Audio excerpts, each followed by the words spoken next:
question, raise your hand. Great, back there, and then... Actually, I have two questions, but I'll try to make it brief. One is, I noticed that we're having a change to the 560 routing such that there's no transfer point to the 21 Express on 35th and Barton anymore. And so generally, I'd say there seems to be a lack of transfer points to the 21 Express, which is the only service we've got left in Arbor Heights, for people not coming from downtown. And I was wondering if something could be looked into that. I know some of it's being mitigated by the rerouting that's going to be done on the 22, but that's just an observation. I had written to back, I guess it's not so brief after all. Back in October, when I first heard about the changes to the 560 to Sound Transit, never got a response. I did to a meeting something like this, and they told me then that the transfer point probably wouldn't be eliminated. Now it looks like it is anyway. So that's the end of number one. Number two is there anything we can do to help prevent these cuts from happening, or is it pretty much a done deal?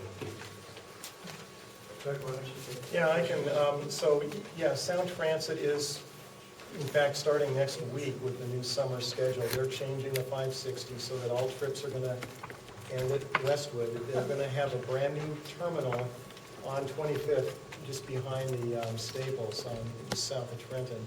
So all service, and so it's, in a way, it's an improvement for some riders, because prior to that, only the peak service on the 560 was coming to West Seattle. Everything else was ending in Burien. So now they're changing the route so everything comes as far as Westwood Village.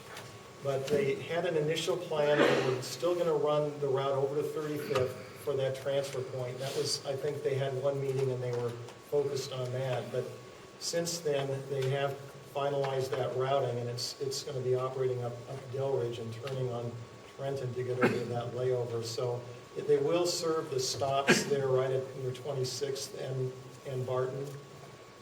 So for the 21, there'll be a connection, but for the 21 Express, no, there wouldn't be an intersection connection. It would be the 22. When the 22 is expanded, then that would probably be the best way to connect to the 560, because the 22 does come up to Westwood.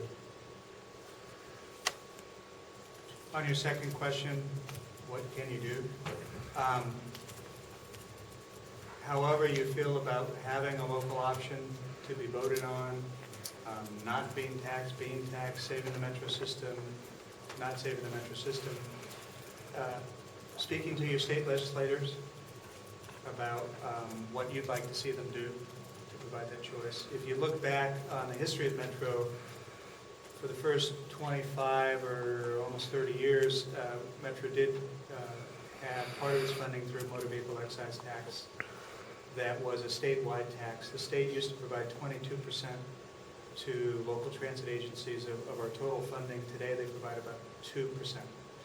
So that's the changed playing field and configuration of funding sources that we've had over the years, to be so much more dependent upon sales taxes than we were before, much more subject to these volatile swings, with particularly with the significant recession which is coming out. Hi. So I'm curious about, you said that you got federal funding for the Rapid Ride, and I'm assuming that that also covered all the infrastructure changes you made to the bus stops, expanding the size of the bus stops. So I'm just curious, I'm assuming also that there wasn't space for any kind of discretionary spending where you could use the money for something else that might have served your population better than these buses that are configured in such a way that actually fewer people can sit and more people have to stand. And there are some people that just have a hard time standing on a bus. They're not disabled, but it's a little difficult for them. So I'm guessing that that's true, first of all. But I just wonder, even if we do get more funding, or Metro gets more funding and is able to put more buses into service and begin serving these routes again, you've already spent all this money on the changes you've made, the Rapid Ride buses. How are we going to unring that bell and move back to what we had, or better than what we had? I really appreciate your question in large part because I neglected to describe. The federal funds we've used on Rapid Ride are through grant programs. The Very Small Starts programs is the primary one that we did not have other options for using. So that was funding for plus rapid transit systems such as Rapid Ride. Right. So it was not funds that we would otherwise get. We get a lot of federal funds to the region. Metro gets a significant share of those that come kind of programmatically year after year for bus purchases and other capital programs predominantly.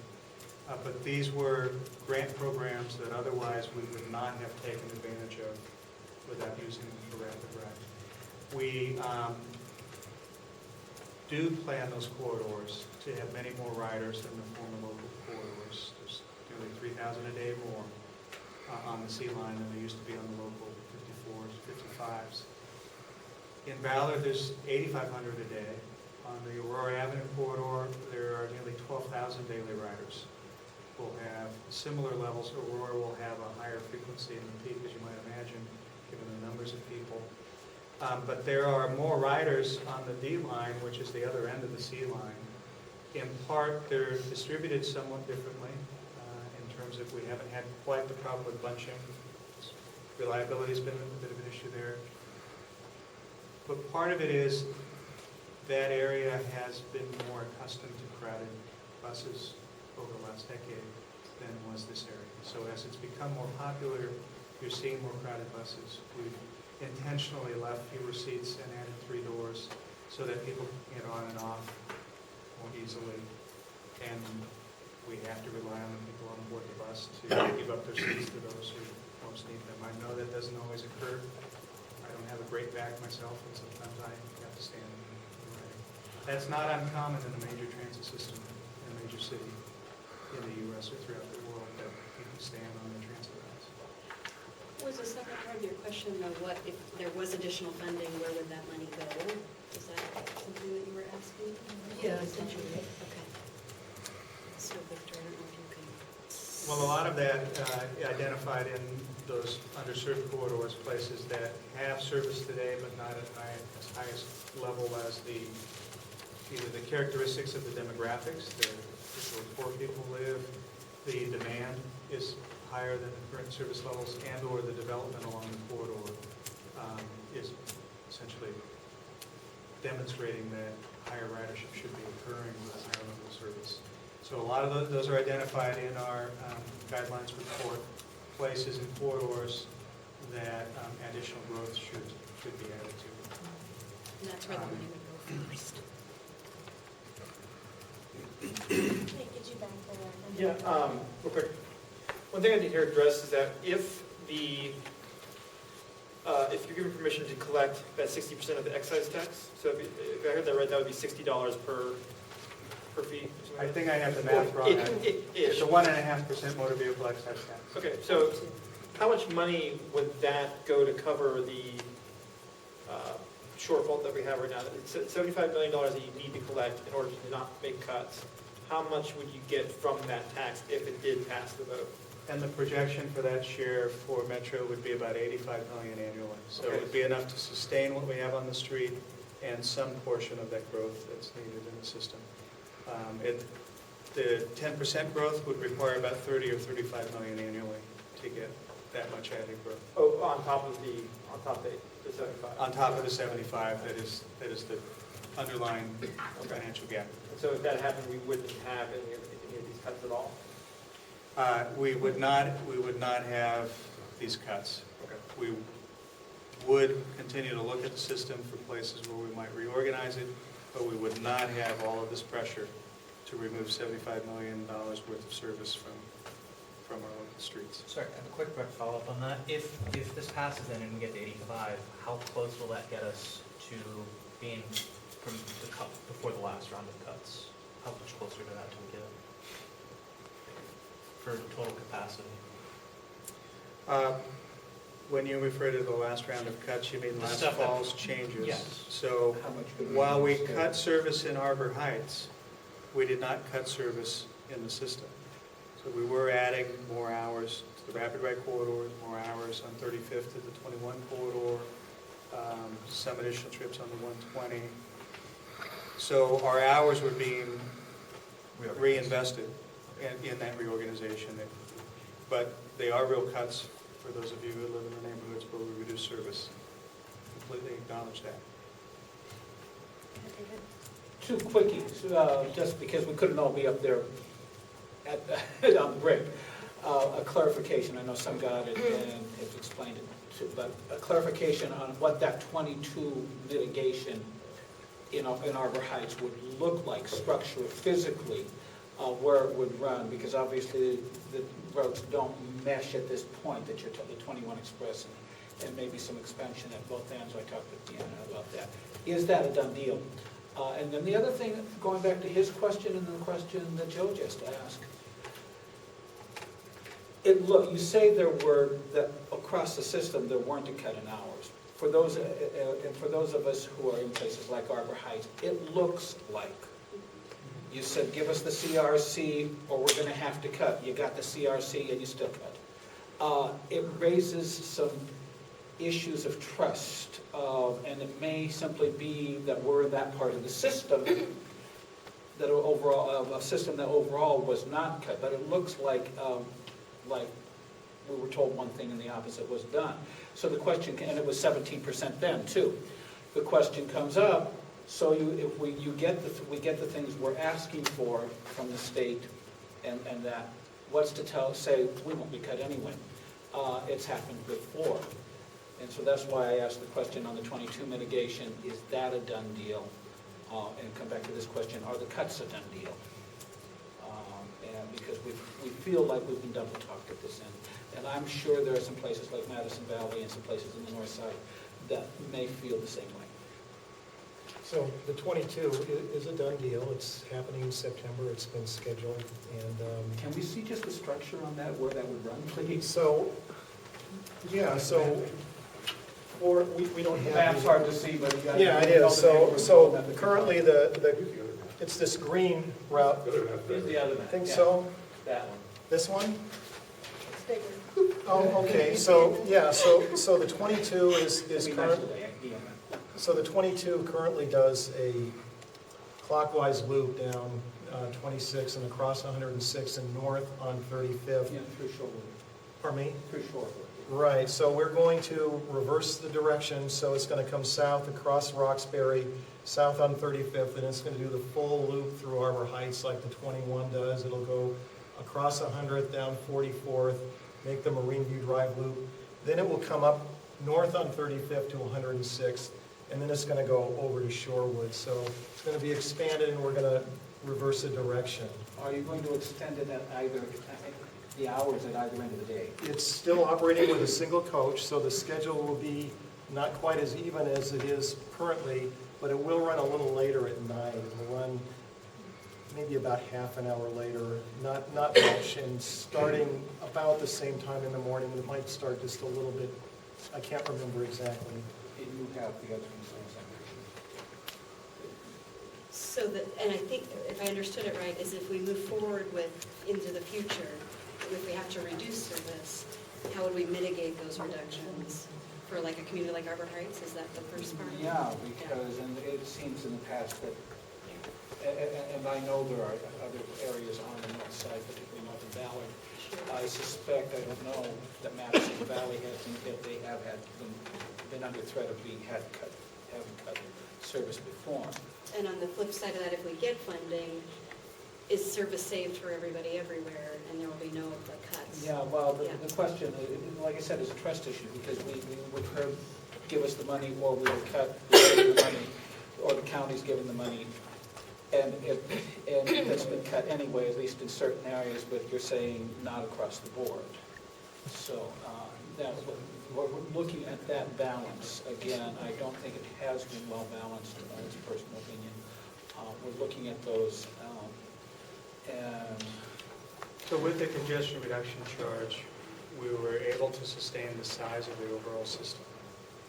What was also said when the congestion reduction charge was adopted was we would implement our new strategic plan and our new service guidelines.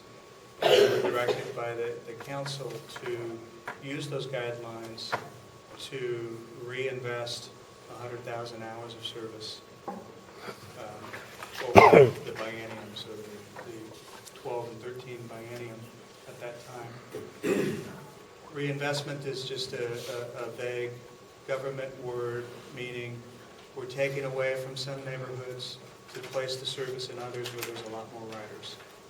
It's to attempt to balance from a system-wide basis, because we're charged with delivering service throughout King County, that there is more demand for what we deliver than we can meet. And we're trying to spend every dollar to carry as many people as we can. Then we need to make sure drivers don't cut their short route. What we do have as a plan for future growth, during this period, we've also developed what we refer to as our alternative services plan, which is to look in particular at very low-density areas, like the Valley, where we're about to implement our first pilot of alternative services, where it's fairly costly per person to deliver the fixed route services that we do today, and to look at ways that we can deliver mobility, whether it's smaller vehicles, community partnerships in vans, everything from bike shares to jitneys to taxi programs to just small buses instead of large buses. And we have such a program. So as we're stable or reducing, we would look to try to find lower cost ways in places like Vashon Island, Snoqualmie Valley, Enumclaw, to continue to provide them a connection to our countywide network, but not with 60-foot and 40-foot buses. When we're growing our system, that plan calls for us to complement our fixed route system in neighborhoods like Arbor Heights and elsewhere to infill and complement what is delivered on major corridors like our Rapid Ride on Hill Ridge, Route 120. So if we're growing into the future, we want to find new ways to serve communities where we can't very cost effectively operate on an all-day basis in a 40 or 60-foot bus. But I think bottom line, whatever the funding situation is in the future, it doesn't mean no change to service. So there's service changes There's always. 3 times a year that are driven by these policies and guidelines and trying to, so there, service will be moved off of one street and put on another. So it doesn't mean no change. It Well, just means- mitigation on the 22 changes. I mean, there's always change. But earlier on the weekends would be helpful for some of us. Later on any night, particularly on the weekends, would be helpful. But it's like I told you, Bonnie can't be here because of the earlier cutoff of the 22 tonight. Well, we had one of our participants had to leave because they had to catch that last bus. I will walk that distance, at least from 35th and Roxbury. I'm an unusual individual on transit anyway. I've always done it for decades. So, okay. You had a question? Yeah, actually, most of it was answered, but I just wanted to make sure just of the hours that the 22 would run on the old 21 route. Would that be, I take it it's not going to replace the 21 Express, but it's, No, it's what always- hours would you serve? It's an all-day service. Mhm. It's same rough hours that it's operating now, and but it will run about a half an hour later at night. Okay. So, and it's going to be roughly once an hour. It's not an even hour. So it's like the current 22 is today, but it's just going to be running a different direction and the entire loop through Arbor Heights on the 21. Okay. All right. But it will not, the 21 Express will run We're not those changing hours. the 21, 22 will this not. is no change to the 21 Express. Okay, good. Thank you very much. I think there's a woman in the back who's had her hand up several times. Okay, how are the council members currently reacting to being presented with those cuts? I mean, there are elections in the fall, and West Seattle is not a small part of the city.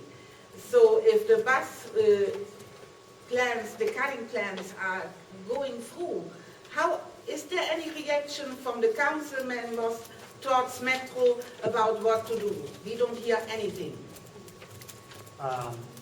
Your council member for this district, King County Council Member Joe McDermott, is one of the most ardent supporters and advocates in Olympia for additional funding. Elected officials are able to advocate and lobby, that is essentially what they do, for this, and the King County Council has adopted a position to support seeking this funding for transit and for roads in King County. So I would encourage you to contact Councilmember McDermott's office to ask him about the measures that he and his office have taken to support transit funding. Chairman German is a West Seattleite. You can often find him around or schedule some time with him to meet for coffee perhaps.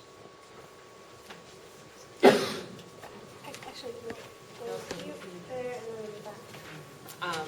Hi. First of all, I want to thank you for adding, and I hope this happens no matter what, not just with the cuts, the stop on 35th and Roxbury. The way it was, you were downhill here or you were downhill there, and, you know, not everybody can do that, so I really want to thank you for that. I guess I'll preface this with, I am a very logical thinker, and I have a real problem with the Westwood stop area. We're living in a time of pressure, and we're seeing more and more frustrated people grabbing guns, grabbing this, doing just to let it off. So we come up to Westwood, and all the buses are parked off to the side. But in order to put people on them, they have to go into the only driving area, and everybody has to stop. They've been sitting along the edge for 20 minutes, whatever. But for them to get passengers, they have to move forward 20 feet and block the whole lane. Does this make sense to anybody? I don't. I mean, I just don't understand how they did it. That's one of the curveball zones. It's the boarding zone for the rapid ride. It completely closes off all eastbound traffic. It totally. Right. Any way you can work with, because you have some buses over on 25th, is there any way you can make 25th more to relieve some of that? Or even letting people on the bus when they're over on the side. Drivers do that anyway sometimes. Some drivers will do that.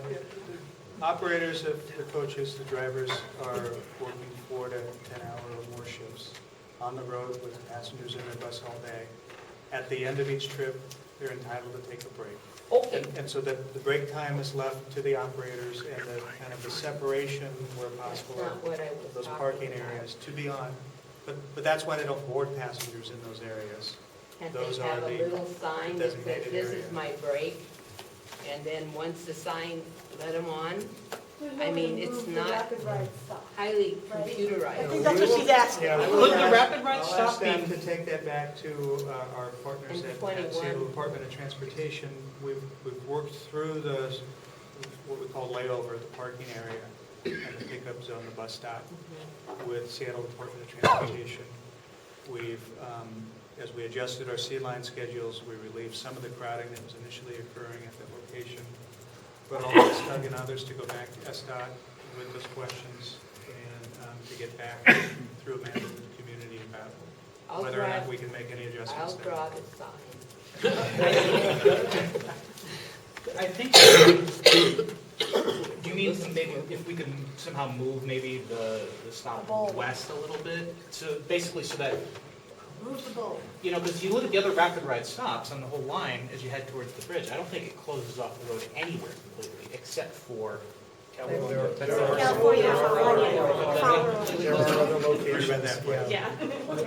I mean, could that be done to change those two so I it mean, doesn't we completely can back take up? we can take a look at that, but Metro and SDOT work closely to design that, and it kind of is coordinated with the crossing there, with the Longfellow Creek pathway, so it was situated in that exact spot to facilitate the trail crossing and a safe pedestrian crossing of the street with that raised curb bulb. So, But even with the bulb, I mean, even if they don't spend the money to take that out, maybe the first space before the bulb is the pickup space, and the buses just move up to that. But it's off of the road, right. and it's right next to the crosswalk. What's happening is that 21 is, as an example, 21 is having to come out from behind a C line, go around, and then into the load zone. Right. That's the kind of blockage Well, and That's all one of the them. things. They're all No, having to do that's- that. Yeah, Yeah. it's intended to block the road and seal it off, so it's a safe pedestrian crossing, and the bus is essentially getting the right of way to proceed. And it's similar to some of the other rapid ride stops in West Seattle. The real issue And elsewhere in there, the city. the real issue there is that if Metro is going to make Westwood Village a hub, right? And you want to make it a transit hub, an unofficial transit hub, without a park and ride, those streets still belong to us. And you can't just block them off because that crosswalk is not safe as it is. Because Even the with bus the bus comes there. right up to it and it's hard to see people in the crosswalk. Totally. So, having a stop there is fine, except that I think there could be a little bit of negotiation with how, if we can move that west a little bit, move the whole bus stop. What, I know it's a pain in the butt, but believe me, it's gonna get worse if you're gonna add more buses and more buses and more buses to that zone. It's gonna cause a lot of accidents, a lot of aggravation, a lot of angry people. You know what being angry, I mean, ultimately, you know. There is a blind spot when you're driving east towards the McDonald's there. When the buses are all lined up, if there's people in that rapid ride stop, you know, it's wall of bus, bam, they're right there. And if somebody were to step out, If the drivers pull too far forward, then it creates a blind spot. Right. I mean, maybe if you guys had it prevented, don't let them come within, 20 feet of the bulb or something. Like make them take their layovers Right. that far back. They'll probably be in a space 20, 25 feet. But that would, I'll ask people to take a look at that, including SDOT, at minimum to explain how it's been designed and why it's been designed in the way it has, and whether or not there are any adjustments to it that we think are feasible.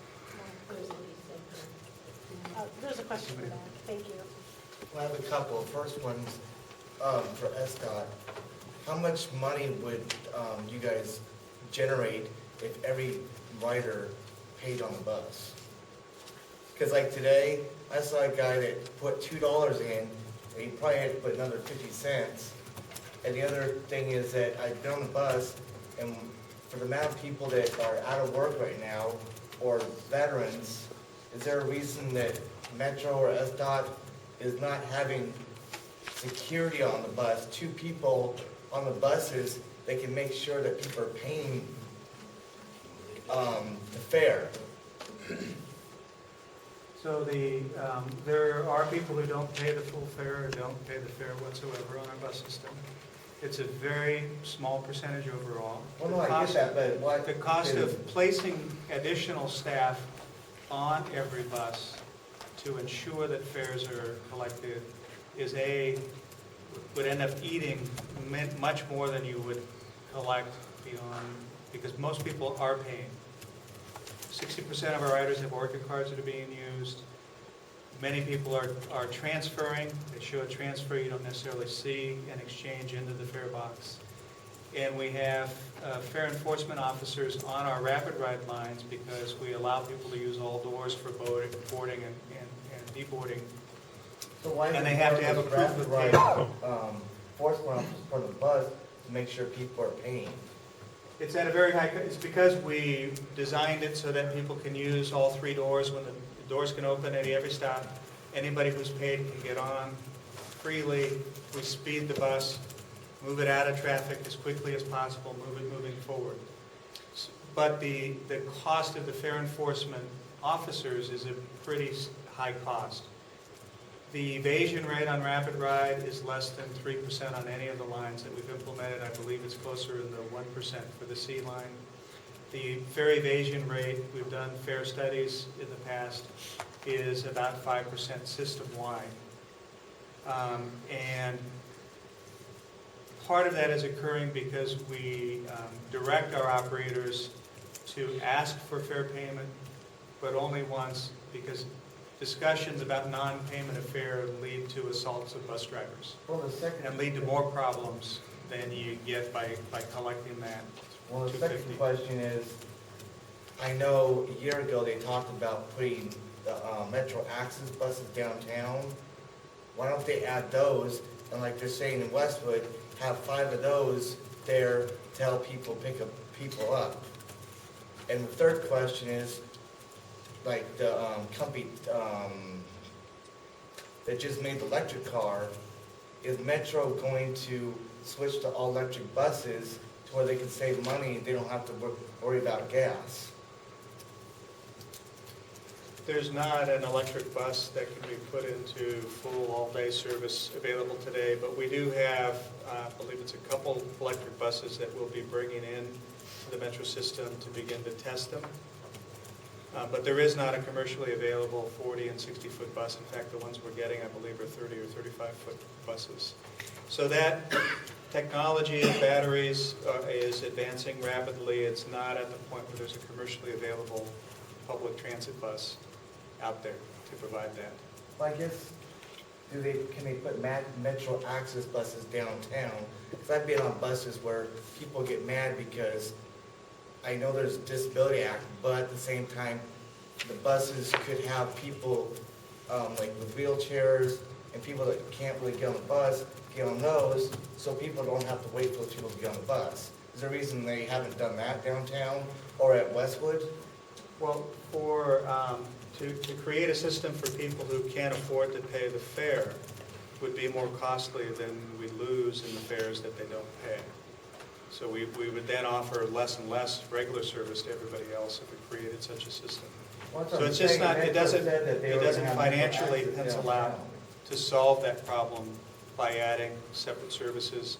And we don't want, for those people with disabilities, use mobility aids, who are able to ride the public transit system, they're entitled to ride the public transit system, just like any of the rest of us. So we're not allowed to create a separate system because they happen to be slower. What I'm saying is that they said that Metro Access was going to be down there to pick people up, like with wheelchairs and stuff. That might be the And I solid haven't seen ground those down there at all. Yeah. Solid ground shuttle? There is a shuttle that we implemented when we ended the ride-free area downtown. Actually, the city of Seattle is paying for that shuttle to operate in that downtown area that previously allowed people to travel in a fairly large area of downtown Seattle without paying a fare. So that shuttle is available in that former ride-free area. Well, I guess what I'm trying to say is that, I know you're saying like the cost of money, but I guarantee enough people out there that don't have jobs right now would have no problem getting paid $10 an hour and having them on the bus from 7 in the morning till 7 to make sure people pay. And I guarantee they would get an extra $10 to $20 million from that. So I don't get why Metro hasn't said, okay, let's hire a private security or hire people to be like the Rapid Ride fare. They're armed, so they can be on there all the time and say, okay, sir, you need to pay the exact fare, or sorry, you can't get on the bus. Do you know the dollar value is of how much money we lose for fare evasion? What is that 5% equal? Well, if we collect 140 million and we don't collect 5% of it, it's 5 to 8 million, I believe. I can understand your frustration, and believe I me, mean, I see people all the time, it's like, well, okay, why don't we have security on the bus since the drivers can't do it, security can say, okay, you know what, you need to pay the fare. that's a slippery slope, unfortunately. And it's, I mean, it is, you know. Well, the general managers of Metro need to say, okay, we're gonna hire people to be armed, be on here 7 to 7, and make sure that people are paying. we don't need a police state. Well, So, well, no, Victor, that's how Rapid Ride Well, they have, Rapid Ride enforcement have guns on their sides. Right. And- Victor, have you, would you say you've got this fully captured to bring back for feedback? Well, absolutely.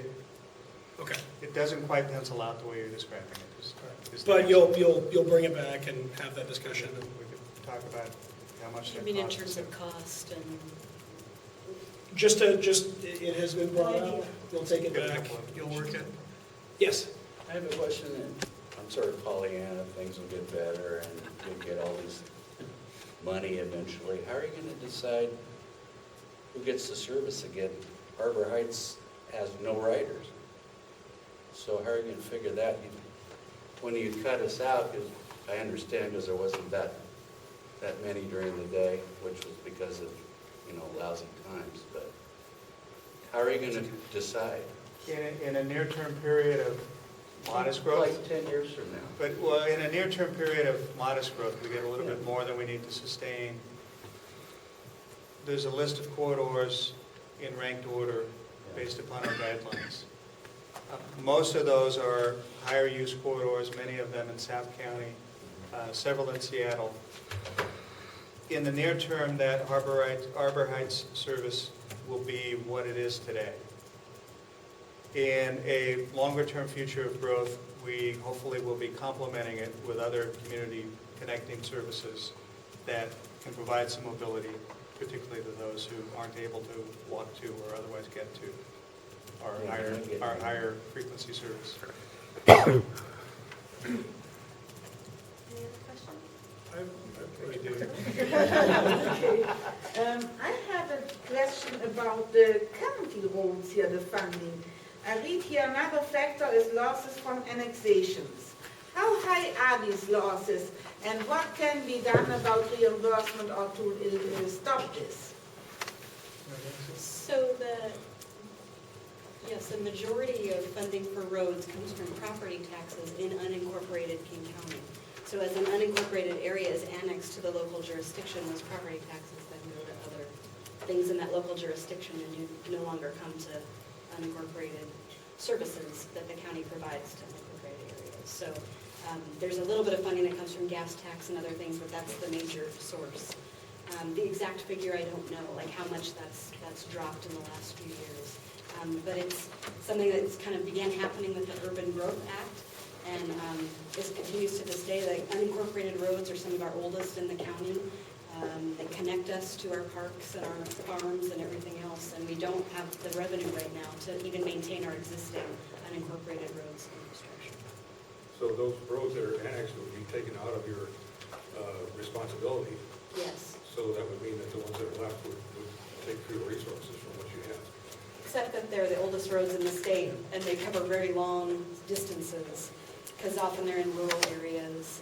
So they're things like Issaquah-Hobart Road or Novelty Hill Road that's connecting Duval, Carnation to Redmond. So they're much more expensive to maintain because they're so old. If you think about it, the areas being annexed are the areas where there's more property taxes available, and those not being annexed have a higher proportion of the remaining rural roads and bridges that need to be maintained. So this funding solution around the motor vehicle excise tax, 60% of that funding would go to transit, 40% of that funding would be divided among jurisdictions and King County Road Services to meet the needs of roads infrastructure issues around the county. So it would help to maintain the existing infrastructure that's still there, but roads right now we expect to close 25 bridges. There's 35 bridges in the next 25 years because they're at risk of failure. So it's we're already doing it. I, this week, got to go out and talk to a community about permanently closing their bridge. So it's a real crisis. Then my thought is the communities you name are relatively wealthy communities, and why do we here have to deal with those people so much? Could they not finance those extras a lot, or participating and finance those extras themselves? You mean in unincorporated areas? No, when you say Novelty Hill and some communities on the east side. You're not talking about poor communities there. Well, I'm talking about a community like South Park, and I'm talking about, there's definitely, it's the population, the density is much less there. So the property that does exist there, the number of people that are served, people are traveling across those roads from all over the county. It's not just those who live there that are served by those roads. So it really is they connect many communities to different places.